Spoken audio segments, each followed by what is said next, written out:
Bonjour à tous, bienvenue sur Crypto Signal. Aujourd'hui, on va faire une analyse comme d'habitude sur Bitcoin, Ethereum. On va parler également d'inversion de courbe des taux. Vous allez voir que c'est très intéressant et c'est relativement important de maîtriser ce type d'outils.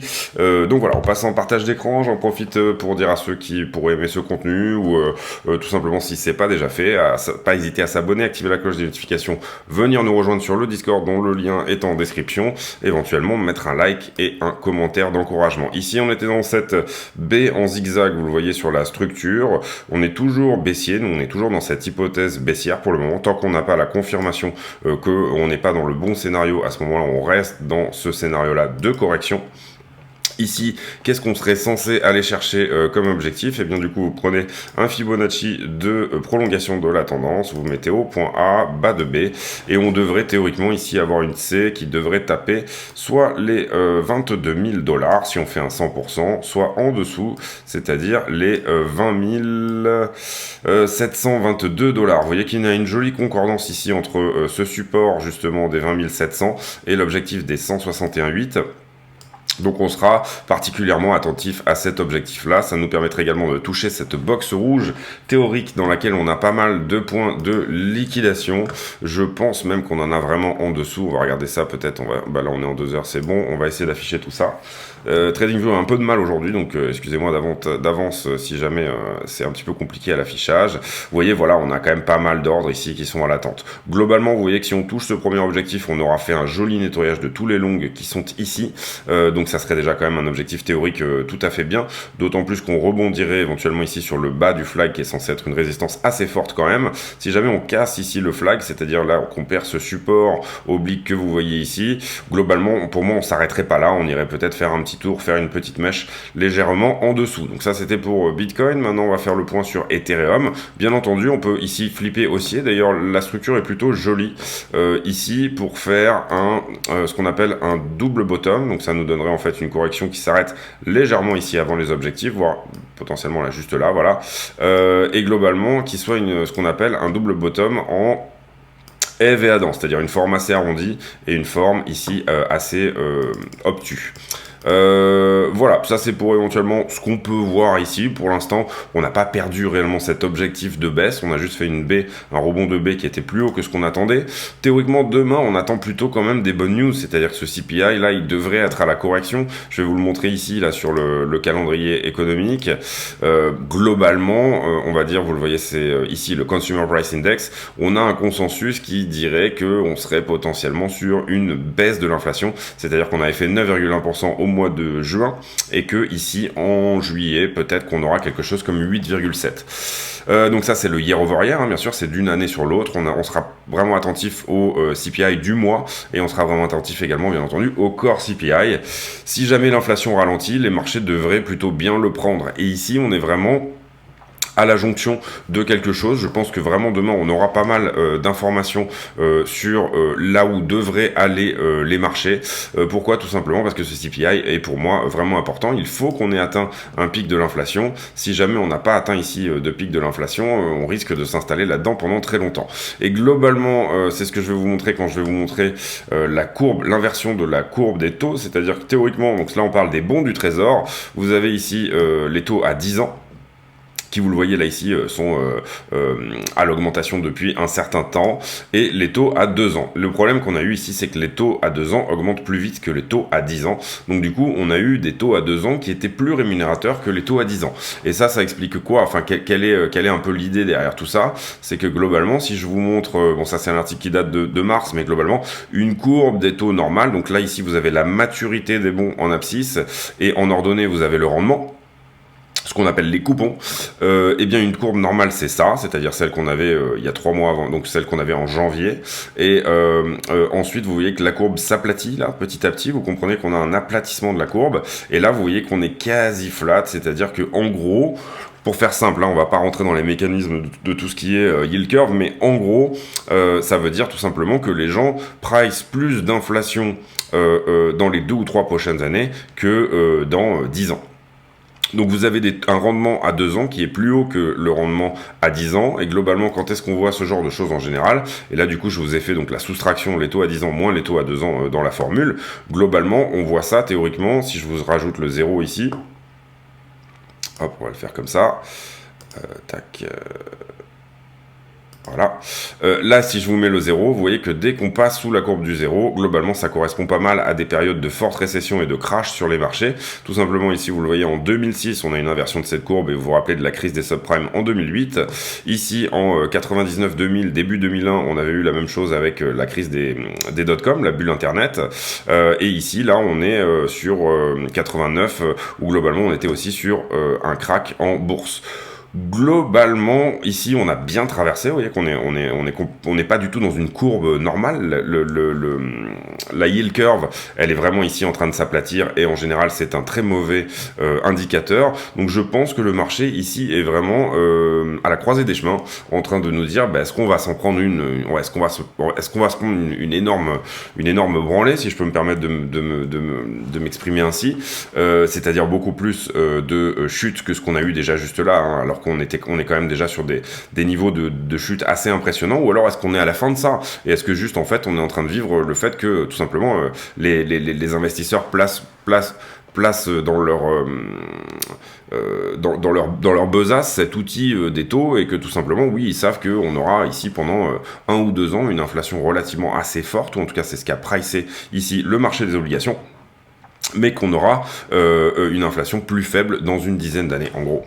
Donc, en gros, voilà, mécanisme intéressant à regarder, en tout cas plutôt flippant là ici sur l'instant T, mais si on a un bon CPI demain, on peut imaginer quand même que une bonne partie de tout ça devrait s'annihiler, et peut-être que cette fameuse inversion des taux qui est censée prédire une récession a déjà joué en fait. Peut-être que la récession actuelle, vous voyez qu'on a eu 2 trimestres consécutifs de croissance négative aux États-Unis, on a un marché des actions qui a fortement corrigé, notamment la tech qui a extrêmement beaucoup corrigé, donc du coup, on pourrait éventuellement ici se dire que on est en fin de correction. Voilà.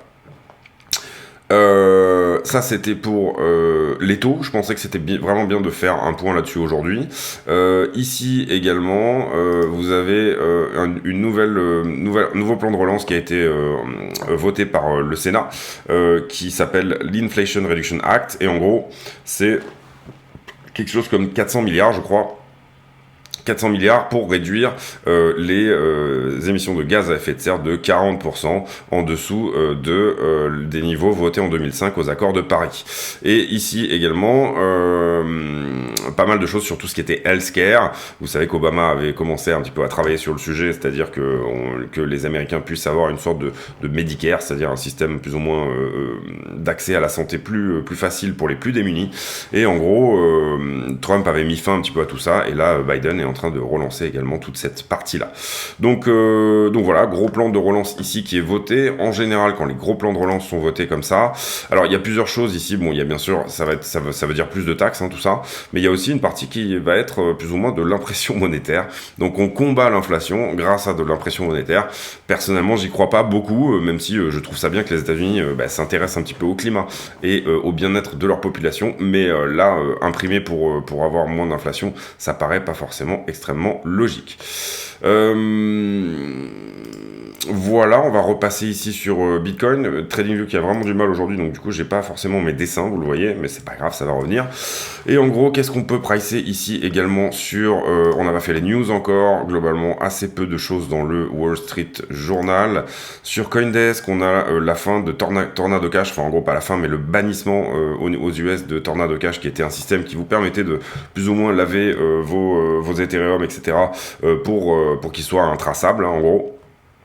Donc voilà, écoutez, à voir ça si vraiment ils vont y arriver, hein, en tout cas, parce que ça paraît assez compliqué à bannir ce type de choses, mais bon voilà. Marathon ici qui a posté ses earnings, donc Marathon c'est un mineur, un très gros mineur, qui sont négatifs, mais ils augmentent leur production de Bitcoin de 8% year over year, donc puisqu'ils ont acheté beaucoup de machines en fait. Donc des soucis de cash pour Marathon, mais une meilleure rentabilité, puisqu'ils ont beaucoup d'ASICs qui ont été reçus cette année.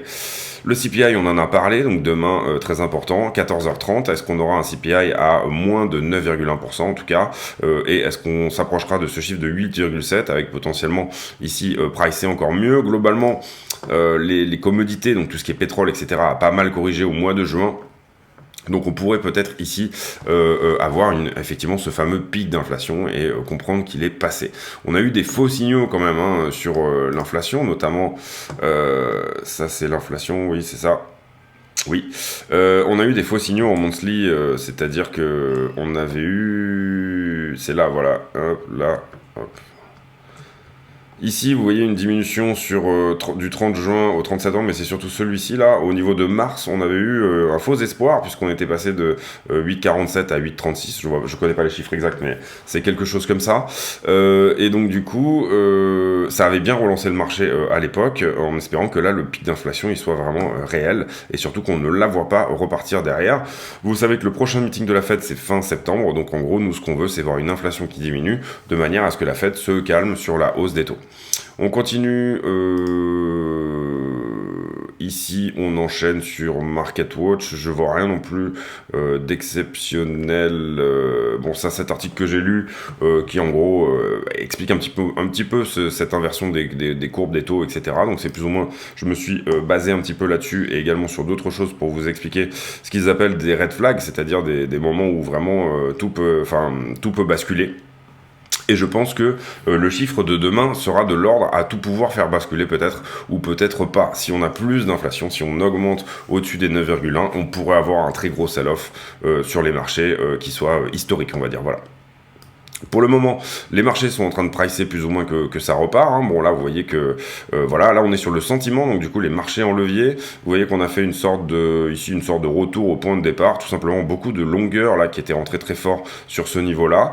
On a pris, j'ai pas fait de vidéo depuis 3 jours maintenant, donc 6, 5, 4, 5, 6, quelque chose comme ça. Donc on va tout reprendre un petit peu pour voir les niveaux. Ici vous aviez un petit niveau de short qui s'était mis, vous voyez qu'il a été travaillé depuis. Ah ben voilà, ça devait être là la dernière vidéo que j'ai faite. Ici, beaucoup de longueurs qui sont rentrées sur ce point-là. Donc, on a effectivement ce point-là qui reste toujours valide, à venir chercher au 22 432. Ici, à partir de là, on avait un point de short, mais vous voyez qu'il a été travaillé depuis également. Ici, pas mal de longueurs également, donc ça nous rajoutera un niveau de longue à prendre sur ce niveau-là, qu'on va mettre en rouge, voilà. Ici, donc tous ces longueurs, on en a parlé. Ici, pas grand monde qui rentre, pas mal de longueurs qui ferment position, j'ai l'impression, puisque le funding diminue, et vous avez également une diminution des contrats en circulation. Ici, l'open interest se remet à augmenter. D'abord doucement et puis ensuite après assez rapidement. On avait donc ici un point de longue à prendre également. Donc vous voyez qu'on commence à accumuler un petit peu les points à venir prendre en dessous. Ici fort niveau de short, mais vous voyez qu'il a été travaillé depuis. Ici fort niveau de short également. Et là vous voyez que le funding part complètement en FOMO. C'était, je pense, ce matin ou cette nuit, tout ça.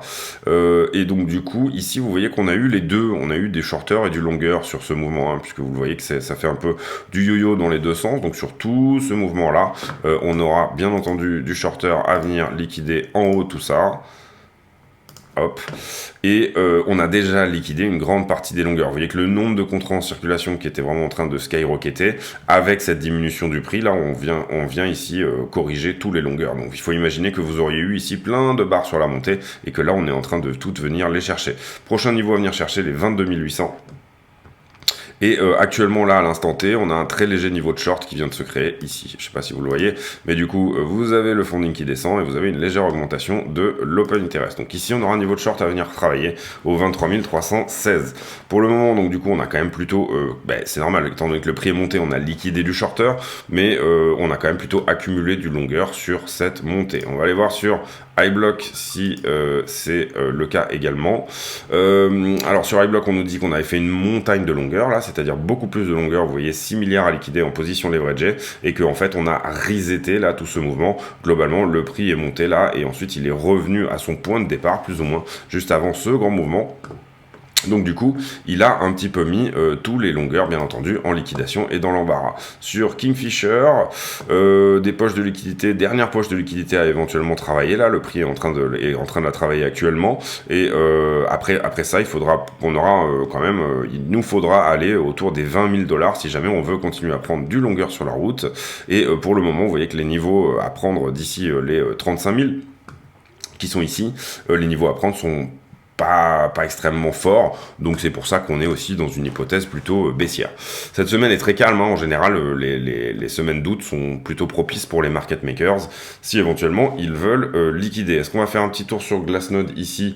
Oui, on va faire ça rapidement, le petit point Glassnode qu'on fait de temps en temps. Donc ici on est sur le Rodel ratio, c'est-à-dire les coins qui ont de 1 à 2 semaines divisé par les coins qui ont de 1 à 2 ans. Et vous voyez qu'on est sur des niveaux de bottom là, donc dès qu'on aura touché un petit peu cette zone verte, on aura un indicateur en plus qui nous indiquera qu'on a vraiment touché ici un bottom. Le net unrealized profit and loss, c'est-à-dire les coins qui sont encore détenus mais non vendus, donc ceux qui n'ont pas bougé mais on connaît leur prix d'achat. Vous voyez qu'on est toujours dans cette période plus ou moins d'espoir, hein. Le hope, on est dans le orange là, donc du coup ça voudrait éventuellement dire qu'on aura du mal à retourner dans le rouge. C'est assez rare qu'on sorte dans le orange et qu'on retourne dans le rouge. Par contre, on peut très bien ici, bien entendu, rester un bon moment dans le orange et surtout faire des yo-yo entre orange et jaune. Les bitcoins qui continuent à sortir des exchanges, et ça c'est une bonne chose, beaucoup de gens qui les mettent sur des cold wallets. On est désormais à 12% de la totalité de la supply des coins qui sont sur des exchanges, et donc ça fait 88% qui sont sur des wallets. Ici le realized profit and loss, mais on va plutôt regarder celui-ci, je pense. Oui. Où du coup là c'est les coins qui sont pour le coup vendus, et je vous avais expliqué quand on avait fait ces gros épisodes de capitulation là que en fait on allait voir des retours au zéro, c'est-à-dire des gens qui en fait reviennent au zéro, se sont fait peur sur la baisse et donc du coup revendent ici à break-even, c'est-à-dire qu'on va avoir cette mécanisme un petit peu de montée mais de repousse, on se fait repousser à chaque fois plus ou moins parce que le business veut que vous vous êtes fait peur plus ou moins sur une correction, et donc du coup votre sentiment est peut-être toujours baissier, vous préférez sortir ici, donc vous attendez tout simplement la porte de sortie de retour au point mort, et au point mort vous sortez. Et là c'est vraiment le mécanisme qu'on est en train de voir, c'est-à-dire que ça peut durer longtemps comme ça, où à chaque fois on vient rejouer avec le zéro et on se refait repousser à chaque hausse. Le Accumulation Trend Score, c'est-à-dire le score d'accumulation, qui est pas très bon à l'instant T, on est à 0,10. Donc peu de gens qui sont intéressés dans la zone des 24 000 ici pour réaccumuler. On était beaucoup plus intéressés dans la zone des 19 que dans la zone des 24. Donc ça, c'est plutôt baissier également. La dormance qui est à des niveaux comme vraiment très très bas. On n'a jamais vu de niveau aussi bas au niveau de la dormance, enfin de niveau aussi haut, on va dire, de dormance, c'est-à-dire tout simplement... les coins ne bougent pas. Voilà, on a très peu de coins qui font le prix. C'est-à-dire que ce sont les mêmes coins qui ont été vendus il y a une semaine à un tel, etc. Mais tous ceux qui sont plus ou moins sur le marché depuis longtemps ne laissent pas ici bouger leurs coins. Risque de réserve, c'est-à-dire est-ce que je suis dans une zone où l'investisseur peut penser que il a atteint son risque de réserve, c'est-à-dire que dans cette box verte, on va dire que Bitcoin est à un prix qui semble bon, qui semble loyal. Vous voyez qu'on a ici trouvé un bottom en bas de la box et qu'on est en train de repartir également. On va maintenant faire les adresses à plus de 10 000 Bitcoin, donc les grosses baleines qui sont en train d'accumuler assez frénétiquement ici. Vous voyez que ce sont eux qui rachètent la plupart de la supply actuelle. Les 1000 bitcoins qui sont plutôt à la distribution, vous voyez que les 1000 bitcoins sont en train de revendre, bien qu'on a peut-être une petite inflexion là, c'est-à-dire ça recommence à accumuler là ces quelques derniers jours, on va dire. C'est même eux qui portent un petit peu le mouvement, on le voit. Et les 100 bitcoins qui recommencent aussi à porter ce mouvement là, alors qu'on était dans une latéralisation, on est en train de repartir là ici vers le haut. Donc ça c'est la nouvelle du jour, c'est que les 1000 bitcoins et les 100 bitcoins semblent se replacer, au moins temporellement. On a peut-être trouvé ici un bottom de la distribution des 1000 et 100 bitcoins. Les adresses à plus de 10 bitcoins qui sont en latéralisation, mais on a eu une très très forte augmentation ici sur le dip, et les plus de 1 bitcoin où on est sur de la très forte augmentation. Donc globalement on a ici pas mal de coins qui commencent un petit peu enfin la dynamique commence à changer. Avant on avait vraiment les 10 000 bitcoins et les 1 bitcoin qui accumulaient très fortement, et là la nouvelle, c'est que plus ou moins les adresses à plus de 100 bitcoins, vous le voyez, on est quand même sur, globalement, si on regarde toute la charte dans son ensemble, dans une latéralisation, mais si vraiment on zoome très fort, On voit que ce mouvement est en train un petit peu de s'infléchir. En tout cas, on a un retour ici dans une box qui commence un petit peu à intéresser les 100 bitcoins et les 1000 bitcoins. Alors, excusez-moi. Ah, voilà. On a vraiment un tout petit retour ici, mais on est quand même vraiment ici en tendance baissière. Donc, c'est sporadique, quoi. Hein. Si on regarde un petit peu de loin, c'est vraiment sporadique. Si on doit être early sur un signal, eh ben, le signal n'est même pas encore donné. Voilà, si vous préférez. Donc voilà, ça c'était pour le point Glassnode. On va faire le point maintenant sur Ethereum. Et mes graphiques sont apparus. Alors je sais pas trop ce qu'ils ont aujourd'hui. Comment dire Et là ils ont disparu, mais c'est pas grave. On va faire le point sur Ethereum. Donc du coup, on va prendre cette charte là, je pense. Oui, très bien. Alors sur Ethereum, pour moi, on a un support ici et on est pile dessus. Hop, je vais vous mettre comme ça. Globalement, là, on est en train de vraiment batailler à cet endroit-là, pile poil. Vous voyez que, voilà, la grande question, c'est est-ce que je reste au-dessus de ça ou pas? Et vous voyez que c'est un support important, parce qu'il a joué ici, ici, il a joué ici, ici. Globalement, on est un peu dans cette box-là qui donne vraiment ici, et je pense que même que, ouais, ça correspond vraiment ici à quelque chose d'intéressant.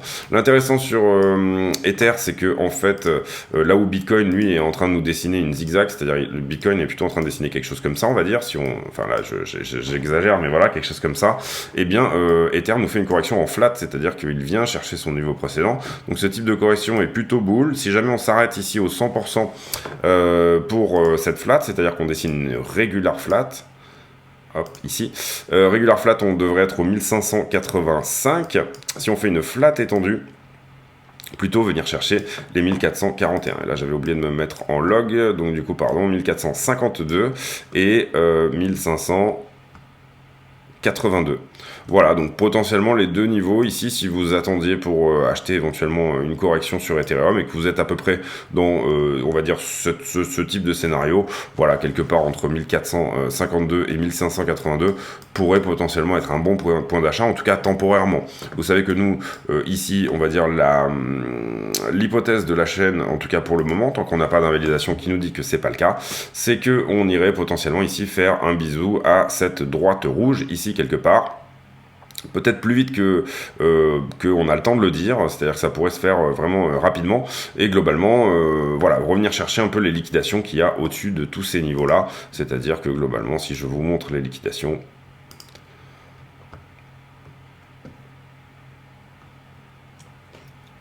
voilà. Du coup, voilà, venir chercher un petit peu tout ce qu'il y a à prendre là au-dessus, c'est-à-dire autour des 32 500 $, voilà, où on a pas mal de monde qui est garé. Vous comprenez qu'ici, il y a la diminution, on est un peu trop chargé au niveau du train, c'est pour ça que le prix ici est en train de dévisser, c'est parce qu'on vient chercher un petit peu les liquidations, et vous comprenez que ça correspond bien avec les objectifs que je vous ai dit tout à l'heure, c'est-à-dire que là, on pourrait quand même aller légèrement en dessous des 22 275, et ici, c'est pareil. En fait, par rapport aux objectifs que je vous ai donnés, globalement, les liquidations semblent être un petit peu plus bas.